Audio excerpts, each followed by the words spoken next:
Here in the state capitol, and students from universities across the state came to the rotunda here in Frankfort today to rally. I'll tell you why coming up. And in the middle of the recession, Bowling Green residents are getting a paycheck simply by being energy efficient. See if you qualify to be a part of this new program. And after a weekend warm-up, colder temperatures are back on the hill. I'll let you know how long this wintry weather will stay with us coming up. You're watching News Channel 12 live at 6. Live from the campus of Western Kentucky University, where the spirit makes the master. This is News Channel 12 live at 6. Good evening and welcome to News Channel 12. I'm Ashley Askren. As Kentucky lawmakers continue the debate on whether to further cut funding for state schools, students are speaking out. Students from across the state gathered in the rotunda at the state capitol Tuesday to rally in support of something that hits close to home. News Channel 12's TJ Parker went to Frankfort yesterday and has the story. The true meaning of higher education, which is people attaining a goal. Student governments from several state universities bussed people to Frankfort to voice their opinion on proposed budget cuts for public institutions. There needs to be more discussion and an emphasis in, our local or our state senate so that they understand that we want education to be top priority. We are the future of Kentucky, and the future is definitely worth investing in. WKU junior Colton Jesse was the keynote speaker of the event and talked about why education is so crucial. A Kentucky education is not something to risk. Protecting base funding so Kentucky can produce responsible and educated citizens at its public universities who will change our state and our world. The state is proposing a 2% budget cut for public universities, which amount to $20 million each year. Jesse doesn't agree with the plan. We cannot cut funds to higher education to solve this. Governor Beshear also spoke at the rally and says education is his top priority. At the state capitol in Frankfort, TJ Parker, News Channel 12. A bill to decide whether to cut 2% out of the budget should be decided by the end of this week. A new federal program may allow Kentucky high school students to graduate before their senior year. Kentucky is partnering with the National Center on Education and Economy to create an early graduation program. State officials say the purpose of the program is to better prepare students for college. Participating students would be required to pass a series of exams in the 10th grade and would then be allowed to enroll at a local community college. State officials are currently looking for 10 to 20 schools to volunteer for the program for the 2011-2012 school year. Before the program can be officially implemented, however, it must first be approved by the Kentucky General Assembly. Details such as funding and coursework would also have to be finalized before any legislation is passed. Local agriculture students and farm operators will soon be able to benefit from a new WKU program. WKU's Department of Agriculture is planning to create a cheese-making program. The program is designed to give agriculture students experience in the food science industry and give local dairy farmers an opportunity to turn their milk production into further profit. Farmers would be able to sell their milk to the university to be used in the cheese production and would receive a share of the profits. The university has already purchased nearly $100,000 in cheese-making equipment from the Netherlands.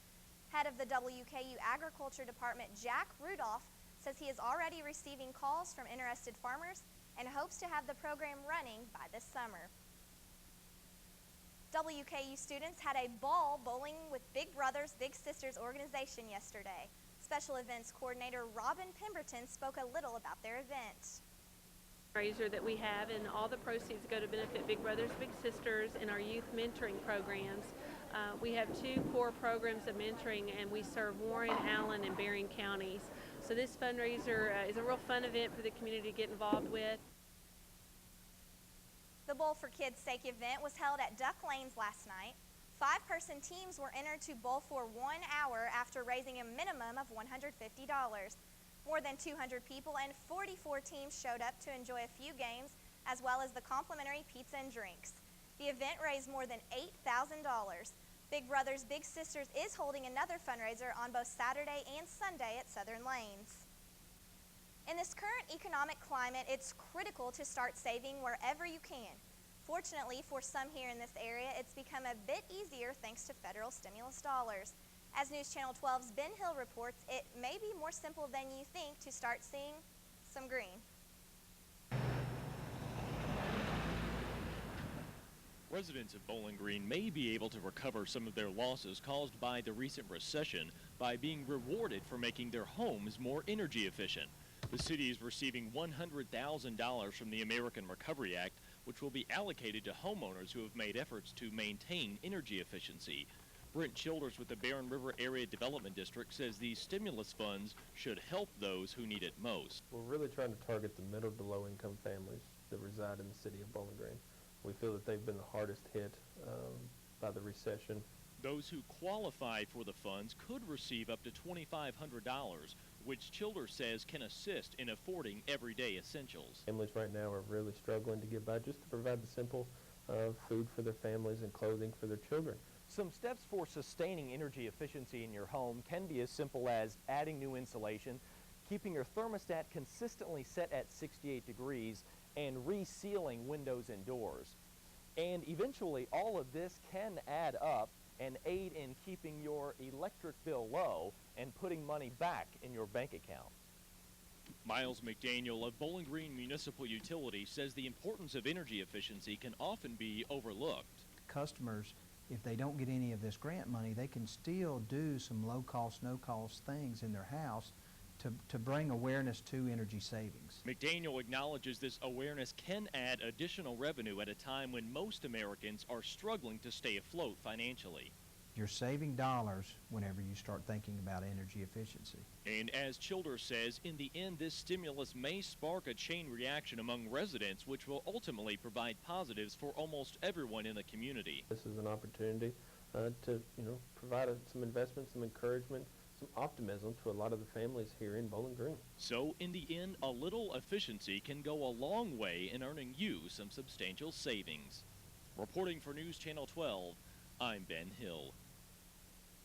Childers says he's already received more than 50 phone calls regarding the program and only expects the funds to last for another 7 to 8 months. If you think your home may qualify for the funds, log on to brad.org to fill out an online application. And Melanie Neiman joins us now for our first look at weather. We had a blustery day in South Central Kentucky. We had students wrapped up as they went to class as strong winds moved around those snow showers we saw. So snow flurries around our region and cooler temperatures. Radar and satellite showing you the cloud cover roll into our region, and with that, that was sort of those scattered snow showers, snow flurries, should I say, that we saw today, just leaving us this a mere dusting around South Central Kentucky, so no accumulation we had to worry about with this storm system. Now, current temperatures around the region are much of the same thing, 29 right now in Bowling Green, the rest of the Commonwealth, same thing, mid to upper 20s, and that number is going to continue to decrease as the night progresses. Our overnight lows are going to drop down to the 22 degrees. Oh, very chilly, and wind chill factors are going to factor in, and it's going to be much cooler. We could still also see some scattered showers throughout the rest of the night. I'll let you know more how long this wintry weather will stay with us coming up. Ashley? Thanks, Melanie. WKU head football coach Willie Taggart spoke in Frankfort this week. We'll tell you why he was joined by 2 other football coaches. And coming up next, could the future of radio broadcasting be in jeopardy? 91.7. This is Stacy Hewitt's classroom. As music director at Revolution, she's Number and John's cell phone number. And number of the restaurant where we're going to be.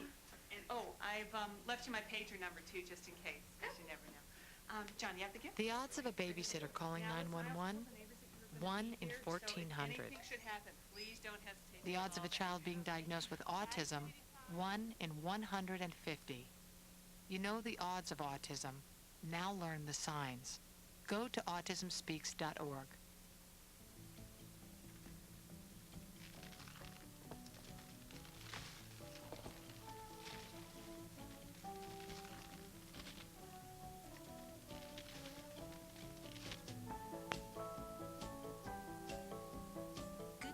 Can lead to great things. Find out how a healthy lifestyle can help your child succeed. Your You're watching News Channel 12 live at 6. Your source for late-breaking news affecting you. Storm Center 12 forecast. The latest sports scores and highlights from your team. And consistently voted best newscast. News Channel 12, your source for news. The student-run radio station at WKU has been around for more than 20 years, helping young DJs sharpen their skills and enter into the real world of broadcasting. But some are worried that a new tax on radio could have a negative impact on the future of these young broadcasters. News Channel 12's Jason Hibbs has the story. 91.7. This is Stacy Hewitt's classroom. As music director at Revolution, she's learned the ins and outs of radio and loves it so much, she's making broadcasting her career. I'd like to be an on-air personality, if at all possible, or just at least kind of behind the scenes, but definitely in radio. But many worry that her future and that of others in the industry may be bleak if a newly proposed pay-per-play radio tax goes into effect. Radio stations have always paid royalties to record labels, which is essentially a blanket fee for all songs played under the label. But under the new bill, in addition to the royalties, stations must pay per play. It really does make me sick, quite honestly. Broadcasting professor and Revolution station manager Marjorie Yamber says the bill will kill radio and that record labels do not realize the power that radio has. The reality is that radio is nowhere near dead. We're still a traditional medium that's very personal. Stacy Hewitt says she doesn't know how to stop the tax, but is hoping she can spend the rest of her life doing what she does best. This is my passion. It's what I want to do. Stacy Hewitt says whatever the outcome, she won't let her dream die. For News Channel 12, I'm Jason Hibbs. According to the National Association of Broadcasters, there are currently 2 radio tax bills pending in Congress. Summertime is right around the corner for the Bowling Green Department Downtown Redevelopment Authority. The DRA is currently seeking out sponsors for its upcoming Concerts in the Park series. In June, concerts are at noon on Wednesdays in Fountain Square Park, and in July, concerts will be held on Fridays in both Fountain Square and Circus Square Parks. Several levels of sponsorship are also available. The DRA is looking for several food vendors to line up at either parks based on availability. Other arts and crafts vendors and activities are needed as well. Coming up, will this snowy weather continue? Melanie Neiman joins us with a look at weather. And later in sports, Zach Ryle will shed more light on the resignation of Dr. Wood Seelig. I am folding the pants. The pants are long. Do they go on my head? Do they? Do the pants go on my head? No. They go on. Everyday moments can become teaching moments because learning starts long before school does. Give your child the start they need at bornlearning.org. Where have you been? I lost my cat. Oh, that's not right. Yeah, so I made this cat magnet to try and get it back. Cool. Does it work? Kinda. Nice. Yeah, but that's not my cat. Gotta keep working on it. See ya. Yeah. Anything's possible. Keep thinking. Get started on your own inventions or just play some games at inventnow.org. I feel scared. Sometimes my parents have to take me to the hospital. I feel like a fish with no water. You know how to react to their asthma attacks. Here's how to prevent them. Call 1-866-NO-ATTACKS. Visit www.noattacks.org or call your doctor. Because even one attack is one too many.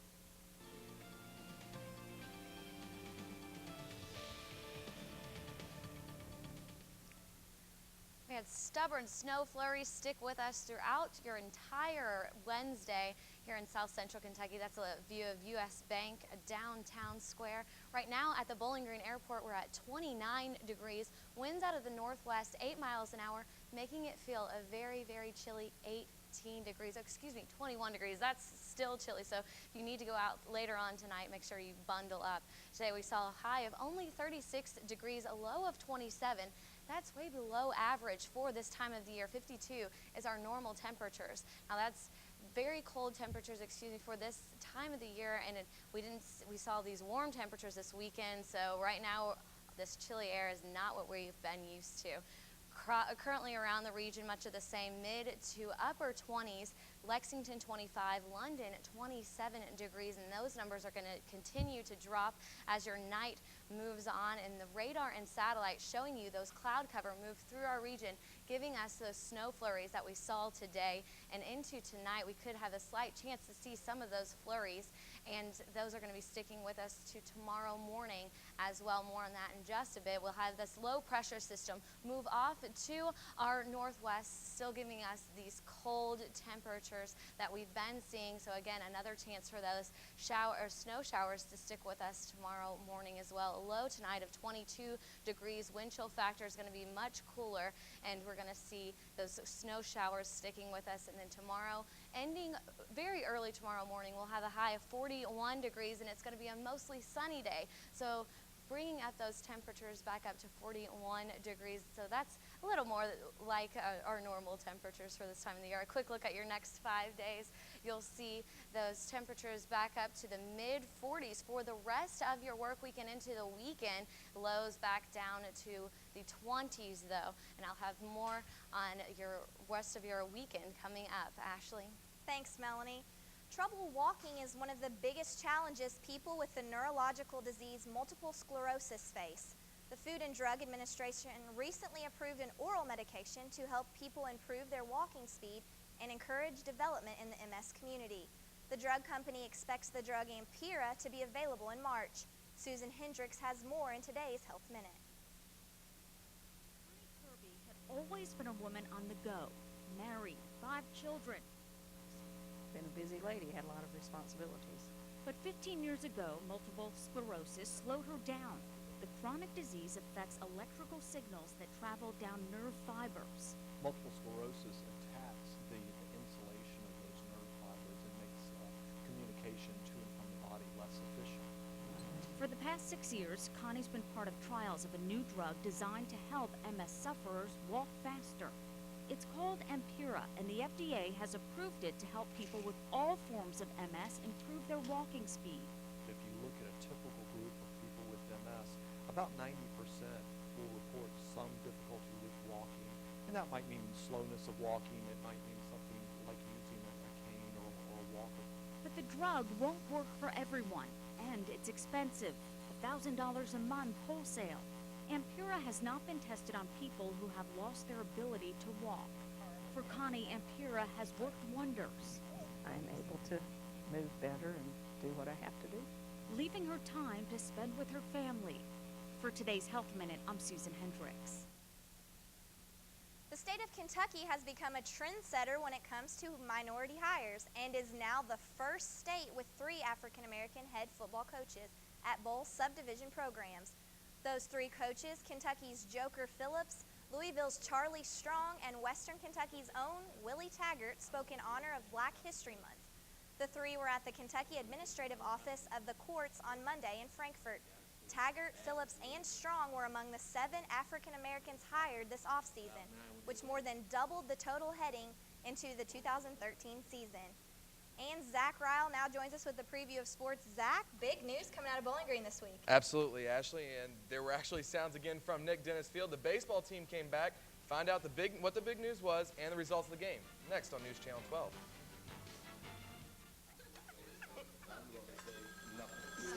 People are smart. They are. I have it. Dad, do you want to get the phone? No. Every year, 1 million families face losing their homes to foreclosure. If you're ignoring your mortgage issues, things will only get worse. Call 1-888-995-HOPE because nothing is worse than doing nothing.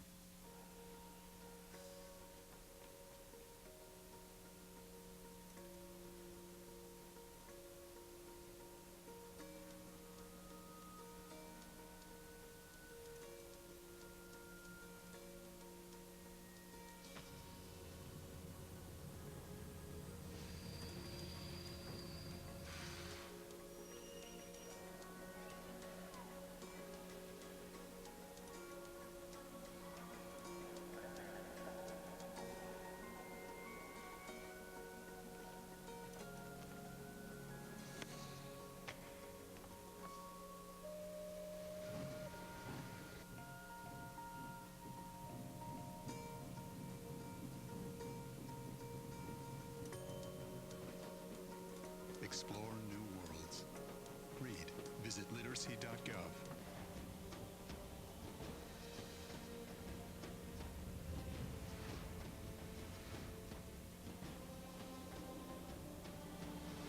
It's never too early to start reading to your kids. There are amazing possibilities when you open a child's mind to reading. Explore new worlds. Read. Scores and highlights from your team. News Channel 12, Sports.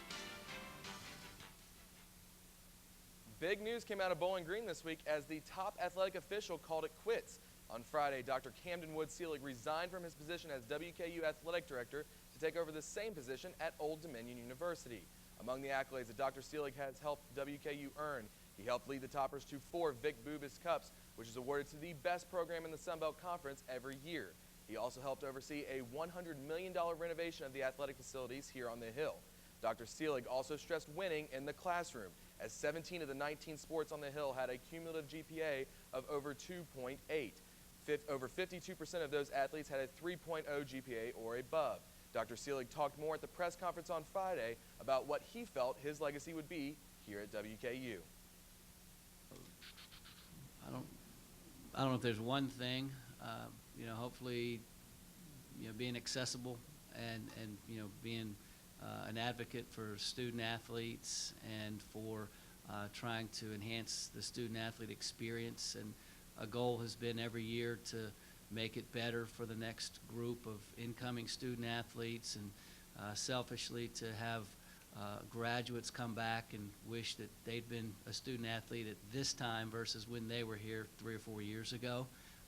That comment's probably the one comment that I enjoyed most hearing, was how many would come back and say, man, I wish I was going through right now instead of 5 years or 10 years ago.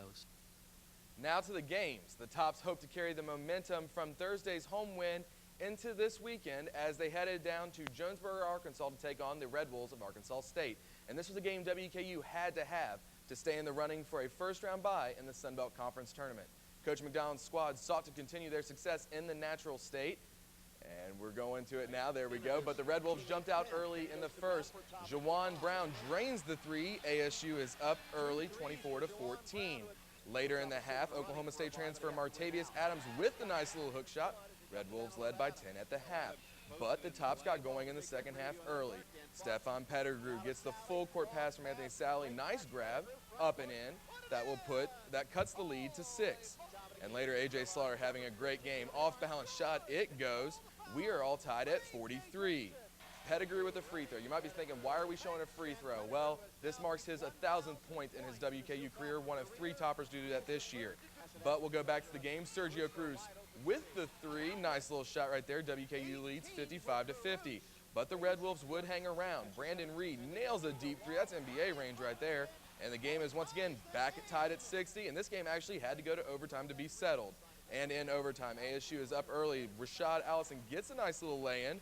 Wolves were ahead by as much as 5 in this game. But Slaughter went off in overtime. Deep 3 right here. He nails it. That ties it at 74. In the very next possession, Slaughter once again will take a 3. And he was on fire. Takes the lead here. Last chance for ASU coming here.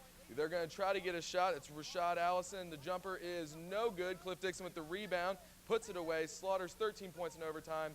Lifts WKU to a 78-76 road win. WKU started its baseball season out by taking on the Kent State Golden Flashes over the weekend. Friday saw the Tops lose 13-10, even though Matt Ridings became the all-time strikeout leader on the Hill. On Saturday, the Tops managed to hold the Golden Flashes to 4 hits as they rolled 13-0. And then Sunday came, and a big crowd to watch the Tops take on the Golden Flashes. The Golden Flashes would score their second run here with a sac fly by Anthony Gallus. That would score the runner and put the game all tied at 2. Same inning, Ben Klevzinski, easy for me to say, doubles down the right field line. That will score Travis Shaw. And both of these teams were very competitive last year. Both were above 45 win teams. Did a very good job. This will score the runner, Travis Shaw. There he comes in. Kent State will be ahead 3-2. But in the bottom of the 5th, the WKU would pick up. Kes Carter picks up where he left off last year, extending his hitting streak to 14 games. He drives in Logan Robinson for a 3-all tie. Then the KC Dykes will drive in Jared Angioli. WKU will be ahead 4-3. Kess Carter once again will single to right, and there's a score just to prove I'm right. And Kess Carter will now single in the right field. Jared Angioli will score again. He scored 2 runs on the day. You got to see both of them here. WKU would seal the win 5-3. They were actually supposed to play tonight at Belmont, but because of the snow, the game was postponed. Now we move back to the basketball courts, this time high school style. And this week is a big week. It is district championship week all throughout Kentucky. And last night, the Greenwood Lady Gators and the Warren East Lady Dragons took to the hardwood. Early in the game, you see Megan Richards here is going to be found on the dribble penetration. Deep corner pocket for 3. It's good. And that will put the Gators ahead early. But Kiera Butler here, she's going to dish it, get it right back here. Deep 3. And that's going to put the Warren East Lady Dragons ahead 12-9. And the Lady Gators were actually a favorite in this game. And as you can see, the head coach for Greenwood not happy, that's Ken Waddell. But they did go into the half ahead 20-16. Midway through the third, Richards hits a deep 3. Gators now move ahead 25-14. Warren East is going to try to keep it close. Amy Barnett hits a 3 at the top of the key. Swish, nothing but net, cutting the lead to 8. And the Warren East fans loved it. They even did a little bit of crowd surfing, as you can see right there. But Greenwood was just too much on this night, taking it all the way down the length of court. Easy layup up and in. Greenwood wins 45-29. They will face Bowling Green on Friday for the district championship. Well, thanks, Zach. We'll be back with more after the break. Don't go away. About buying a bigger place? Just waiting for a visit from the credit fairy. There is no credit fairy. How else will I get a better credit score? Look, you keep your credit card balances low and only open a new card if you really need it. No fairy? There's no magic to improving your credit, but there's help, and it's free. Go to creditfairy.org.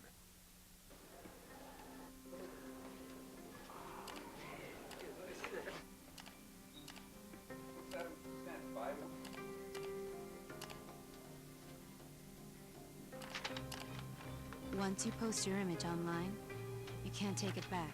Anyone can see it. Family, friends, anyone. Remember, think before you post.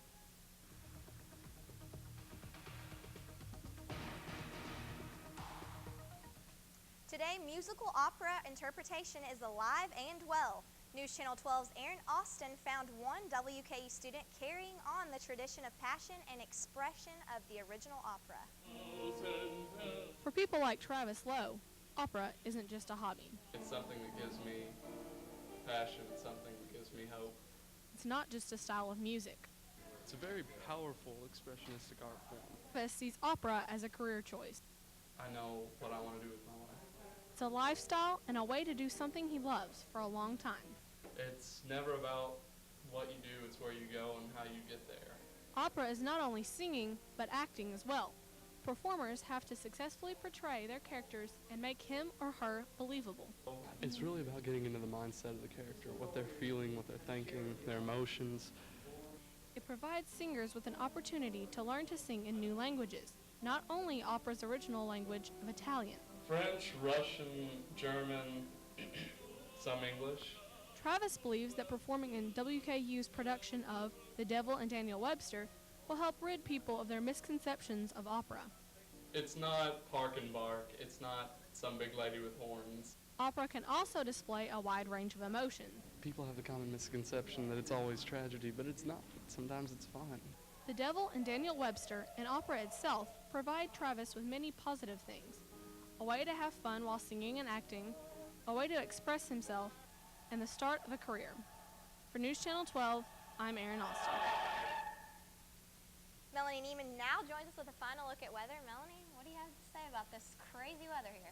Well, it's been the most active winter season Bowling Green's seen in over 14 years. And today we saw some snow flurries here in south central Kentucky.